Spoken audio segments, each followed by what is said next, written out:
ce troisième cours, on va voir des fondamentaux supplémentaires. Par exemple, on va commencer par la hiérarchie.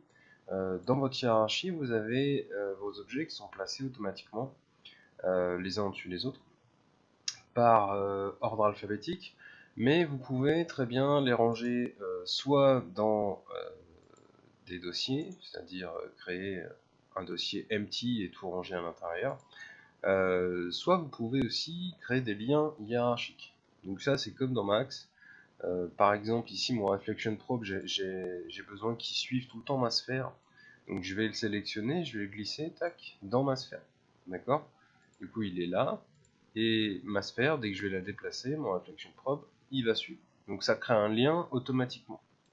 Donc ça, c'est assez pratique. Alors Reflection Probe, je le masque parce que dès qu'on clique pas dessus, on voit une grosse icône qui est pas très pratique. On va faire en sorte que la sphère puisse être animée. Donc pour ça, on va aller chercher un composant ici.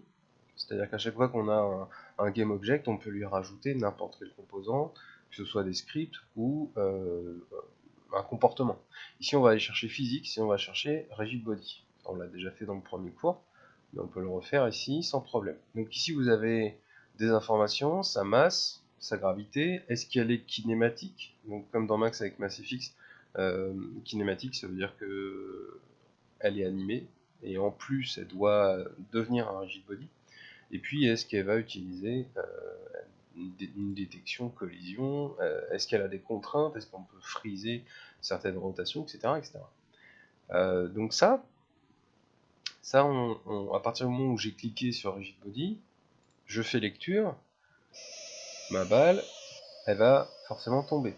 Pourquoi elle ne tombe pas au départ?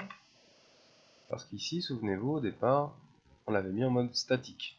En mode statique, alors on va faire yes change children ici, comme ça la Reflection Probe aussi. En mode statique, l'objet ne bouge pas. Donc, maintenant que je refais lecture, on a la balle qui tombe. Donc là, la balle elle est tombée, très très loin. Hop. Pourquoi? Parce que notre objet ici, room, n'a pas de... Alors lui, on va pas lui mettre un rigidBody. Il n'a pas de collider. Donc toujours dans physics, on va aller chercher ici donc un collider. Vous avez box collider, capsule, caractère, etc. Donc des choses assez simples. Et puis vous avez ici le mesh collider, lié vraiment à un mesh en particulier. Il va automatiquement être concave et créer une cage. Alors après, c'est bien d'avoir parfois des cages. Ici, il va prendre box 0,1, mais parce qu'il n'y a pas beaucoup de poly. Mais si vous avez beaucoup de poly sur un objet, vaut mieux créer un proxy, c'est-à-dire une boîte plus légère qui va servir de cage et venir la plugger à cet endroit-là. De base, ça va être concave, c'est-à-dire que ça va être creusé automatiquement. S'il n'y a pas de trou dans votre objet, vous pouvez cocher convexe, ça peut servir. Donc ici, maintenant que j'ai installé le collider, je peux faire lecture. Tac, j'ai ma balle qui tombe et mon objet est bien considéré comme une collision. Donc ça, c'est bon. Par contre, ce qui va pas, c'est que l'objet, il tombe comme une masse, et puis ensuite il bouge pas. Donc on peut regarder ce qu'on peut changer là-dessus. Mon collider, mon rigidBody, il va agir d'une certaine façon, et mon mesh renderer, lui, il va nécessiter, alors c'est pas ici, c'est le collider, c'est le sphere collider ici, va nécessiter, regardez, un matériau physique. Donc un matériau physique, ça veut dire que c'est un matériau qui va réagir à la gravité, réagir à son environnement, etc. etc. Donc on va en rajouter un. Il n'y en a pas dans ma scène, d'accord? Donc on va en rajouter un directement ici dans Materials. On va faire Create, et on va pas aller chercher Material, mais on va aller chercher ici Physique Material. Ok? Donc là on va mettre balle, voilà. Et mon matériau physique, il a des options. Donc par exemple ici le bounciness, je vais le mettre à 1. Je vais sélectionner ma sphère et venir lui mettre la balle en matériau physique. Je refais lecture. Tac. Et j'ai ma balle qui rebondit. D'accord? Donc ça c'est tout simple, vous pouvez faire ça, on l'a fait avec le premier tuto avec plein d'objets différents. Il va commencer à ramer au bout de certains milliers d'objets, mais mais il est assez costaud avec. C'est un bon système de collision. Ici, vous pouvez aussi utiliser le système d'animation.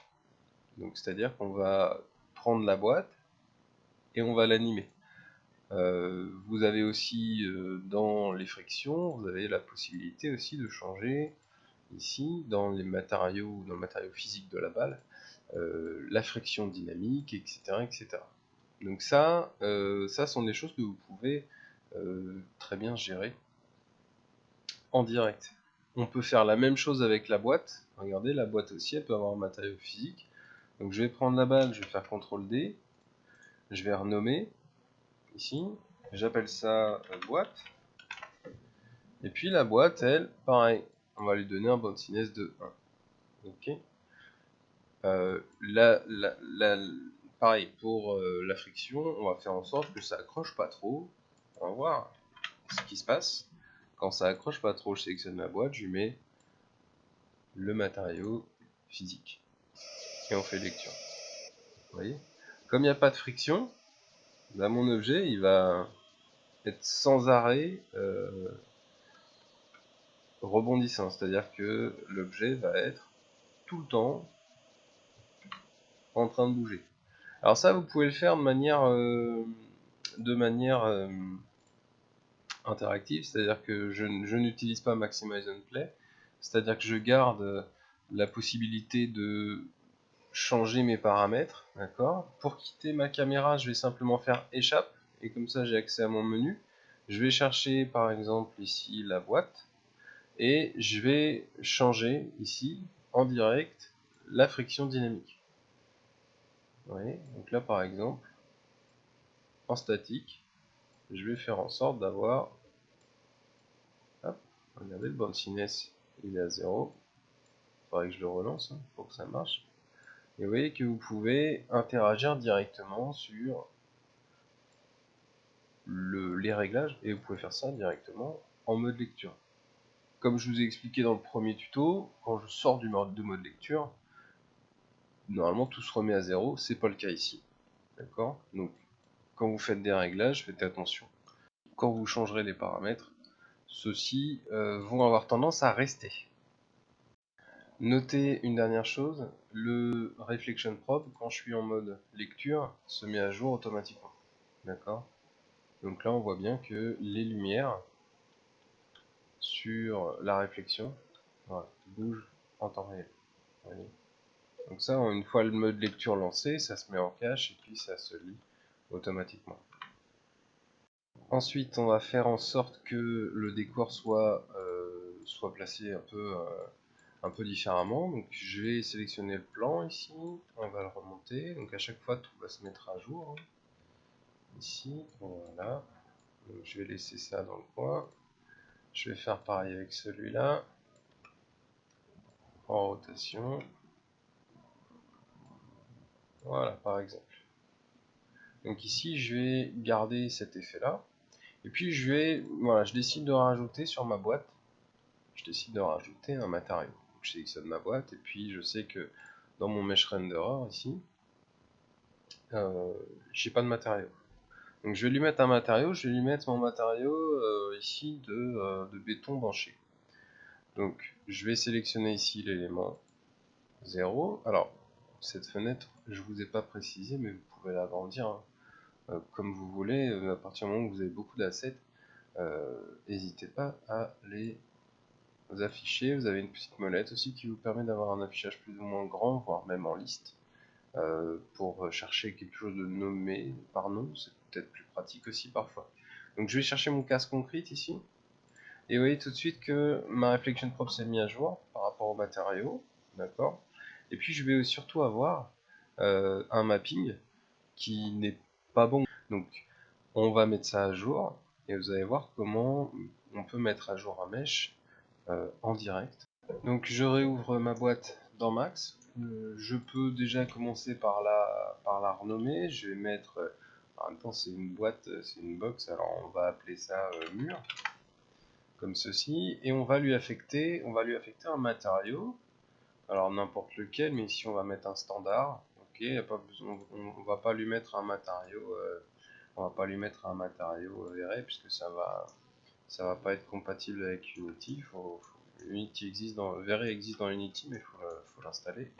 Donc ici on a ce matériau standard, encore une fois, je peux renommer ici mur, et puis je vais avoir dans cette boîte le besoin de rajouter un UVWMap, d'accord, en mode box. Par contre, ce qu'il va falloir que je fasse, c'est que j'ai quelque chose de carré, puisque ma texture substance va être carrée. Donc ici, je sais que je vais être... alors, le mieux, ça va être de se limiter un peu, ici en vue front. Je vais me limiter un petit peu, voilà, à peu près comme ça, 440.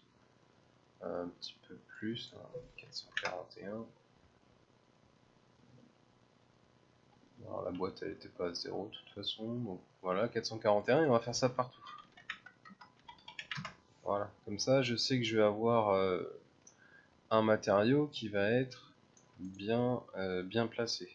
Donc je convertis en poly, j'exporte. Alors pour l'exporteur, hein, vous pouvez soit utiliser direct export selected, il va exporter en FBX, et à ce moment là vous mettez à jour votre objet, soit vous utilisez le game exporter qui est beaucoup plus pratique, hein, parce que la fenêtre reste ouverte et vous pouvez encore continuer à travailler. Vous pouvez aussi avoir des paramètres simplifiés, aller trouver des paramètres plus complexes du FBX par ici, simplement en activant les options avancées. Mais vous avez aussi, voilà, c'est pratique parce que vous mettez votre chemin de sortie, le nom, et puis vous, au fur et à mesure, vous incrémentez selon le nom de l'objet, etc., etc. Donc le Game Exporter, pour ça, il est vraiment pratique. Donc j'exporte, je mets à jour mon FBX de base, et puis on se retrouve dans Unity. Donc on retourne dans Unity, et ici je vais aller dans Mesh, voir mon objet, donc qui est ici, Room. Vous faites un clic droit dessus, et vous allez voir, vous avez plusieurs possibilités dessus. Vous pouvez réimporter, rafraîchir, etc. Et vous pouvez aussi aller le chercher dans l'Explorer. Donc ici, ça sert à rien de faire refresh ou réimport, puisque mon export, moi, je l'ai fait, regardez, le chemin, je l'ai fait dans Max Export. Donc si je fais refresh, forcément, ça ne met pas à jour. Donc ce que j'ai besoin de savoir, c'est où se trouve cet objet. Et vous voyez en dessous ici, il se trouve dans Asset Mesh Room. C'est-à-dire qu'à partir du moment où on va glisser un asset d'un endroit vers notre fichier ici, Asset, il va se retrouver copié dans le projet. Je m'explique, vous faites un clic droit, vous allez chercher Show in Explorer, et il va vous ouvrir, regardez, l'endroit où se trouve Room maintenant. Donc ce n'est plus celui que j'ai exporté, vous voyez, il n'est plus au même endroit. Donc si j'ai besoin de le mettre à jour, il faut que je le mette à jour dans ce dossier. D'accord? Donc je le glisse dans le dossier, je fais une copie ici et je remplace. Une fois qu'il est remplacé, on va pouvoir le mettre à jour. Maintenant c'est le nouvel objet. D'accord? Donc faites attention à où vous exportez les choses, donc exportez-les bien dans un endroit spécifique, et ensuite refaites une copie pour le mettre à jour. Sinon vous n'allez pas exporter dans votre dossier Unity. Évidemment, il faut avoir un dossier export dans votre fichier de travail. C'est deux choses différentes. Donc maintenant que j'ai mis à jour Room, j'ai simplement besoin ici, bah voilà, j'ai juste cliqué une fois et il s'est mis à jour tout seul.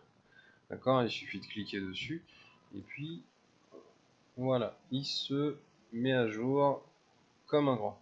Vous voyez? Donc là ça fonctionne bien, il s'est mis à jour tout seul. Là ce que j'ai besoin de faire, la seule chose que j'ai besoin de faire ici, c'est limite de retoucher mon matériau. Je peux très bien ici dans Concrete retourner dans Graph et puis changer à nouveau le tiling. Ici je peux passer sur 2 par exemple, il va me mettre à jour par rapport à mon tiling et mes UVW. Ok, donc ça c'est tout simple à faire, hein. Avec l'objet, avec la texture substance, hein, c'est une texture qu'on trouve facilement. Moi je l'ai trouvé dans le store de substance. Hein, vous cliquez, je vous rappelle, vous cliquez sur substance, vous allez chercher substance source.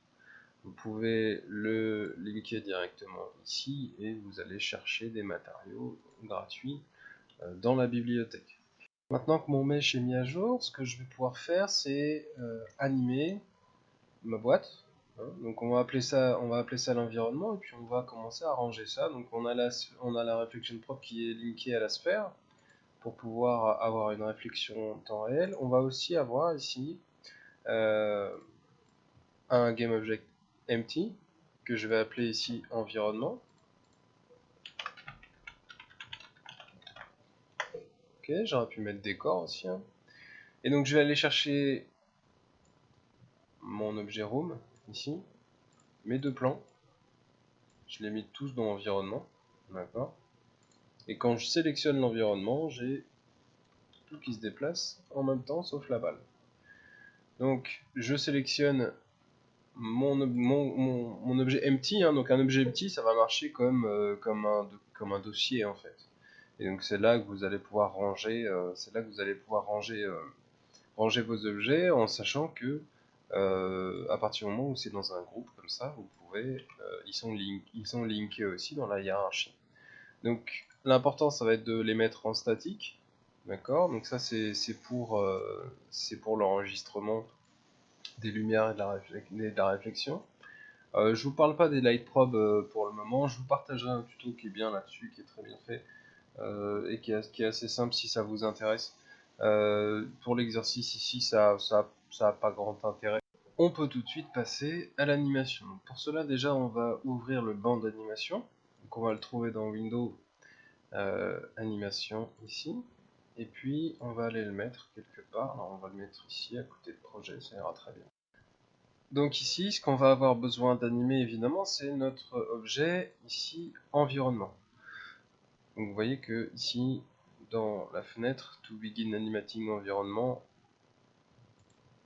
et ensuite on a le bouton Create, et ça change en fonction des objets, des assets que je sélectionne. Donc ici on va rester sur environnement, et il nous demande de créer un animator, et un animation clip. On peut le faire automatiquement, simplement en cliquant sur Create ici. Donc on va se créer un dossier animation, et le fichier va s'appeler ici en room mouvement. Voilà. Donc il nous a créé, regardez, un dossier avec les deux assets, Animator et Animation Clip. Et donc ces deux assets se retrouvent automatiquement rajoutés à mon projet. Donc je peux le faire soit dans l'Explorer, soit directement dans cette fenêtre-là, ça va me rajouter. À chaque fois, ça va me rajouter les éléments. Vous voyez ici mon projet, hein. Mon projet avec les assets. Je vais retrouver tous les éléments, vous voyez, qui se trouvent dans mes assets, et avec à chaque fois un petit fichier qui s'appelle le fichier méta. Ça, ce sera toujours là, c'est juste un fichier d'information. Donc, une fois qu'on a terminé de faire ça, on sélectionne notre environnement, et on va pouvoir rajouter les propriétés ici. D'accord ? Donc ici, je vais cliquer sur Add Property. Alors, on peut rajouter un clip, hein. Vous voyez, on peut faire différentes animations. On verra ça après. Et donc je peux cliquer sur Add Property. Moi je vais utiliser ici, alors, à l'intérieur de Add Property, vous voyez que vous allez pouvoir aller chercher n'importe quel objet. D'accord ? C'est tout objet qui va se trouver à l'intérieur d'environnement est potentiellement animable à part, directement par ici. Donc moi ce qui m'intéresse ici c'est de rajouter de la rotation. Okay, donc je rajoute cet élément à mon banc de montage et maintenant je peux faire une rotation. Donc, ce qui va m'intéresser ici, c'est pas de la rotation X, Y, Z, ça va être directement la rotation X ici. D'accord ? Je vais rien vouloir animer d'autre que ça. Donc ensuite, vous pouvez déplacer la barre ici, vous pouvez placer ça comme vous le souhaitez, et puis vous pouvez changer les paramètres de la barre directement ici. Vous avez accès à un rate ici, d'accord. Donc là, il va nous faire du 60 images secondes. Okay. Et puis vous avez la possibilité de passer en mode frame, etc. etc. Dans la timeline, ici, vous voyez le timing, donc de 0 à 1 minute. Mais ça s'arrête pas là, hein. C'est juste une visualisation, puisqu'il me suffit simplement de dézoomer avec la molette pour augmenter la timeline, et ensuite de panoter avec la molette ici pour me replacer comme je veux. En fait, la timeline est infinie, il n'y a pas de limite, donc vous préoccupez pas de vous arrêter pile à 1 minute ou autre. Ça n'a pas d'incidence. Donc si je reprends mon environnement, je vérifie que mes clés soient bien là, et puis sur 5 secondes, puisque là on est en affichage en secondes, on peut aussi s'afficher en frame si besoin, hein. Ici vous mettez en frame, et puis vous voyez les frames qui changent. Pour commencer à animer, j'ai simplement besoin d'activer ici l'enregistrement. Je me déplace dans la timeline, et puis je fais ma rotation dans un sens. Je déplace ma timeline. Si je veux faire une copie de mes clés, je sélectionne simplement mes clés, je fais CTRL-C, CTRL-V, et en faisant CTRL-V, elles vont venir se copier là où est ma barre. D'accord? Là où est ma timeline ici, ma barre de timeline. Donc ça aurait pu se copier par exemple ici, si je refais un CTRL-V, ça va se recopier par ici. Donc je sélectionne toujours ma clé, et puis je refais une rotation dans l'autre sens. D'accord? Sinon, je peux très bien marquer un temps d'arrêt ici. Tac. Et ensuite, refaire ma rotation dans l'autre sens. Si je veux stopper mon animation et la faire revenir à sa position initiale, je vais chercher les clés qui sont tout au fond ici, et je viens les placer ici à 25 secondes. Comme ça, je me retrouve bien avec une animation, tac, vers la gauche, vers la droite, et hop, ça revient en place. Okay. Donc une fois que l'animation est prête, on va l'ajouter au modèle.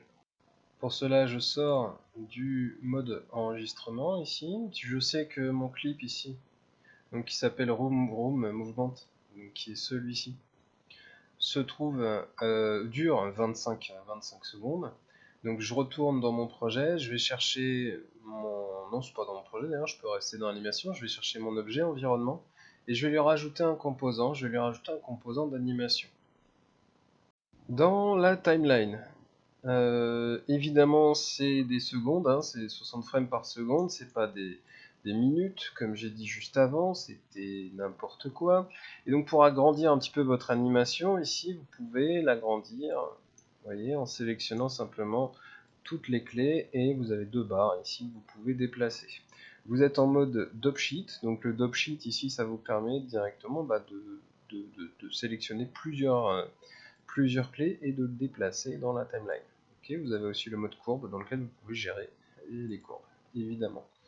Donc ici, pour être sûr que cela fonctionne, il faut sélectionner l'objet ici, environnement. Okay. Alors là, je suis pas sur environnement, ici j'ai rien. Hop. Je sélectionne l'environnement, j'étais sur la boîte ici, donc, et je viens rajouter ici le composant animation. Donc vous allez le trouver ici dans Miscellaneous Animation. D'accord? Miscellaneous, c'est divers animation. Ensuite, vous ajoutez ici notre animation Room Mouvement. Vous avez des touches ici à cocher. La touche ici Animate Physics, et Play Automatically. Normalement, il va être coché automatiquement celui-là. Ensuite, vous avez la taille aussi de l'animation. Vous pouvez gérer pour agrandir plus ou moins, ou jouer plus ou moins de fois. Donc vous avez plusieurs options. Vous avez l'option ici de pouvoir animer les physiques en même temps. Donc ça, c'est à cocher. D'accord. Donc on coche bien Animate Physique, et on coche ici Animate Physique aussi. D'accord. On peut regarder l'animation Room Movement. Ok. L'animation Room Movement ici, elle est en mode loop. Donc elle va looper tout le temps. D'accord. Vous pouvez décocher comme ça. Elle ne se jouera qu'une seule fois. Ensuite, vous allez resélectionner l'environnement, ici, et puis vous allez placer Alors, tel quel c'est bon, c'est fait. Par contre, la seule chose qu'on va avoir besoin de faire ici, ça va être de sortir tous les éléments du mode statique. D'accord? Donc vous décochez le mode statique. En décochant le mode statique, vous allez avoir les lumières qui ne se mettront plus à jour. Donc vous allez vous retrouver avec des lumières qui ne marcheront plus. Donc pour changer ça, vous avez simplement besoin, ici, dans Mesh Render, de vous mettre ici en mode Contribute Global Illumination. D'accord? Et au lieu d'être... alors, normalement, vous êtes comme ça. D'accord? Simplement. Et puis, je vais le refaire. Voilà. Donc, normalement, on est comme ça. On était en mode décoché, comme ça. Voilà. Donc, on se retrouve sans rien. D'accord? Les lumières qui ne marchent plus. Puisque ici, on va fonctionner avec des probes, mais les probes, on les a pas mis, donc on est en mode off. D'accord? Donc pour changer ça, on va simplement cocher ici contribuer à GI, et il va automatiquement créer une lightmap. On va faire pareil avec l'autre, contribuer à GI, il nous crée une lightmap, et voilà, il a reconstitué, vous voyez, l'éclairage. Donc il crée des lightmaps automatiquement. Donc on va bien cliquer ici sur Contribute Global Illumination. Ok. Et on va aller chercher en dessous la Reflection Probe, et on va lui mettre une option à la Reflection Probe, qui est celle-ci, de se mettre en mode Real Time, et de rafraîchir toutes les frames. D'accord? Donc ça, c'est quelque chose d'assez lourd, hein. En général, on va rafraîchir ça via scripting, et de manière à faire en sorte que ce soit moins lourd. Donc ça va se mettre à jour peut-être 12 fois par seconde au lieu de 60. Mais c'est de la réflexion, donc c'est pas bien grave, on va pas perdre grand chose, ça dépendra des moteurs évidemment. Et une fois qu'on a mis ici Every Frame, on va pouvoir faire lecture, et on va avoir la balle qui va se balader avec, regardez, la Reflection Probe qui se met à jour. T'en vas pas! Automatiquement. On peut aller encore un petit peu plus loin en ajoutant une seconde animation. Donc ici on a, on est dans le banc de montage, et on va chercher ici en dessous de Room Movement, Create New Clip. On lui donne un nom, donc on le met au bon endroit, animation, ici. On va faire Room Rotation, même si c'était déjà une rotation, c'est pas grave, on saura de quoi on parle. Et dans Room Rotation, ici, je vais rajouter une propriété à nouveau, de rotation. Ici, tac, je l'ajoute. On va faire une rotation ici en X, et à partir d'un certain... à partir de 300, je pense qu'on va démarrer à 300. Donc ça, on va pouvoir laisser un petit peu plus loin, peut-être. Voilà, et on va démarrer l'animation ici à 300. Donc 60 frames ici, ça va faire 1 seconde. Donc on va faire ça en 2 secondes peut-être. Et donc là-dedans, on va se mettre une rotation en X. Donc j'active l'enregistrement de l'animation, et puis d'ailleurs je peux peut-être retirer ces clés là. Je vais simplement faire une rotation ici pour éviter que la balle ne sorte par exemple du cadre.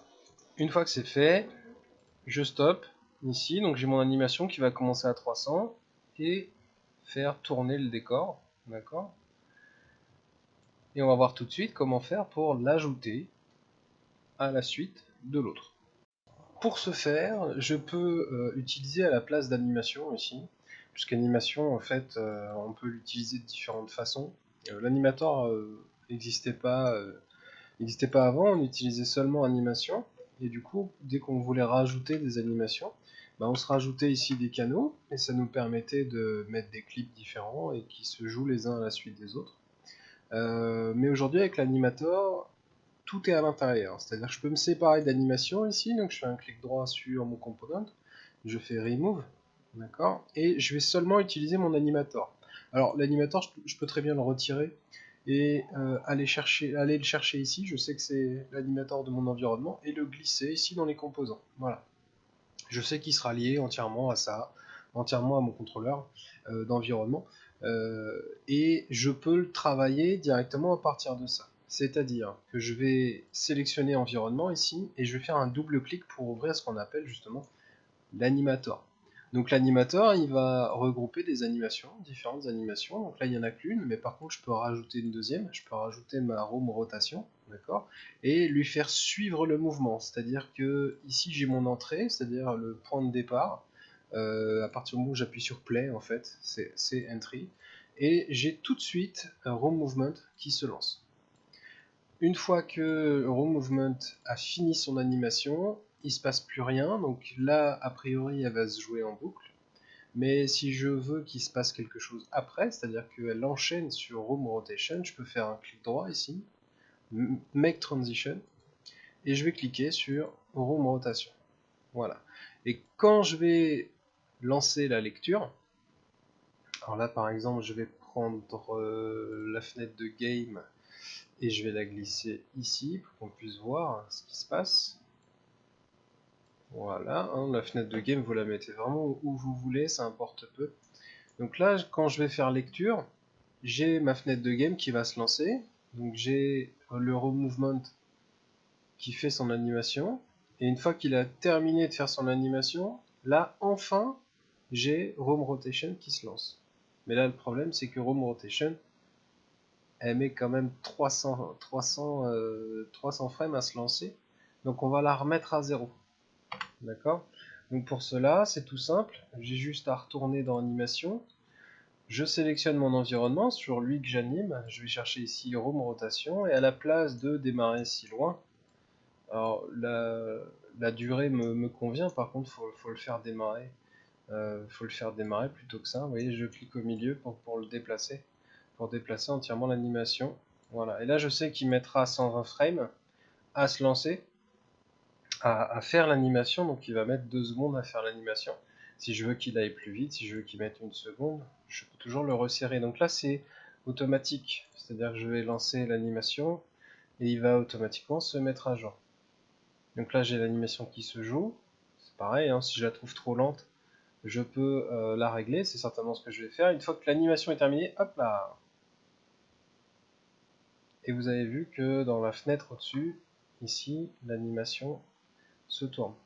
Et je peux très bien continuer à faire le mouvement, c'est-à-dire qu'ici je peux faire une copie de room rotation. Ici, regardez. Je vais faire CTRL D. Je vais appeler ça room rotation 2. Cette room rotation, au lieu de se lire dans son sens de base, on va faire en sorte qu'elle se lise dans l'autre sens. Donc on va aller chercher room rotation ici, dans animation. Vous voyez, je suis sur room rotation 2 là. Je sélectionne mon environnement. Je vais chercher room rotation 2 ici. Et je vais inverser. Donc je peux simplement l'inverser comme ça. Hop. On va rester sur 60. Voilà. Donc là, je sais que room rotation 2 va faire ce mouvement. D'accord? Je vais avoir ensuite room movement aussi, que je peux relancer derrière.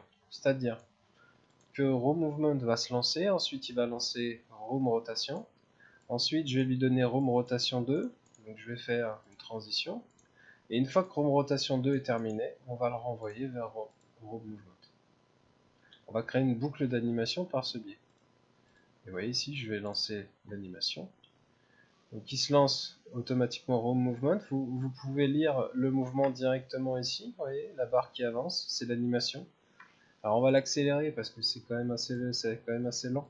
Donc on retourne dans l'animation, sélectionne environnement, on va chercher ici le clip room movement qui est là, voilà.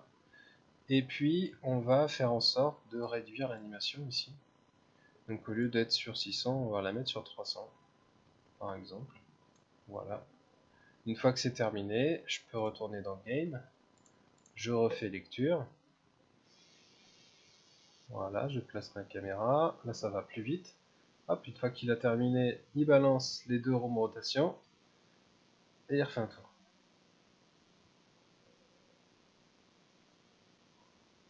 Et hop là. Vous voyez, c'est assez simple à utiliser. Créer des animations, c'est encore plus simple. Mais là, utiliser l'animator, ça vous permet de faire très facilement des liens entre animations. C'est ça qu'on utilise pour animer un personnage, par exemple, lui donner des touches, le faire avancer, le faire sauter, etc. etc. On va utiliser aujourd'hui l'animator qui est vraiment, vraiment pratique pour faire ce genre de manip. Pour terminer cette série de cours, je vous invite à jeter un œil à l'Asset Store. D'accord. Si vous voulez suivre des tutos pour créer un jeu, créer des scènes, ça prend beaucoup de temps par contre. Hein, là, on a des cours de plusieurs vingtaines d'heures. Mais si ça vous intéresse, je vous invite à jeter un œil à Unity Learn, le site. Et vous pouvez aussi aller chercher dans l'Asset Store, ici, dans Publisher, okay, la partie Publisher, vous pouvez aller chercher Unity Technologies. Dans Unity Technologies, vous aurez tous les packs qui mettent gratuitement à disposition des développeurs. On peut avoir beaucoup de samples donc qui vont être des assets.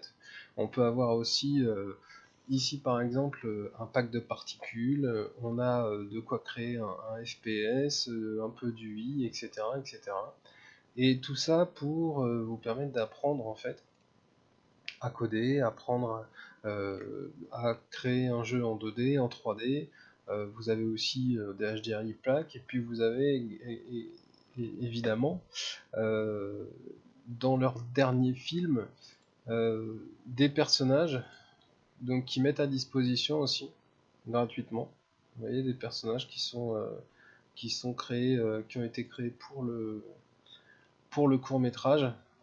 Ça c'est juste un personnage, il fait 1 giga 3. Donc vous imaginez tout de même le boulot qu'il y a autour de ce personnage. Il y a pareil avec le personnage qui a été fait entièrement en VFX. Donc lui, c'est pour ça qu'il fait que 300 mégas, hein, parce qu'après c'est que tous les matériaux qui sont à l'intérieur sont entièrement faits avec de la procédurale, etc. Vous avez différents tools, différents outils qui peuvent être pratiques aussi, donc n'hésitez pas à jeter un œil, et puis si vous cherchez à apprendre un petit peu plus sur Unity, je pourrais vous donner des conseils, n'hésitez pas à me poser la question. Voilà, je vous laisse, je vous dirai quand est-ce que je veux que vous me donniez ce travail, et puis juste avant de terminer, je vais vous montrer comment exporter, et ça je vous ferai une vidéo à part, comment exporter, créer un exe de votre travail. Voilà.